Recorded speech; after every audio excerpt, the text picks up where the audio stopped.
नमस्कार, शांभवी किचनमध्ये आपलं स्वागत आहे। आज आपण बनवणार आहोत स्वादिष्ट आणि पौष्टिक व्हेजिटेबल पराठा। त्यासाठी आपण सर्वप्रथम घेणार आहोत 2 उकडलेले बटाटे, हिरवे मटार, किसलेले गाजर, फ्लावर, बीट, बारीक चिरून घेतलेला कांदा आणि कोथिंबीर, आलं लसूण, जिरे, हळद, 1 चमचा जिरा पावडर, 1 चमचा धना पावडर, आवडीनुसार लाल तिखट। आता सर्व एका बाउलमध्ये घेऊन पाणी न टाकता थोडेसे तेल घालून मळून घेऊया।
आता पराठा लाटून घेऊया आणि मध्यम आचेवर भाजून घेऊया।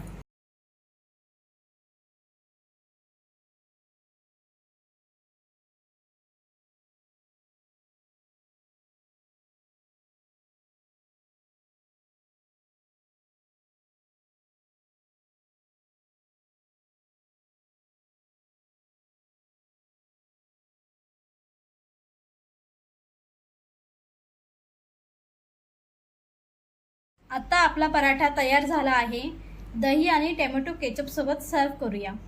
जर रेसिपी आवडली असेल तर व्हिडिओ लाईक करा आणि कमेंट करा आणि आमच्या चॅनेलला सबस्क्राइब करायला विसरू नका।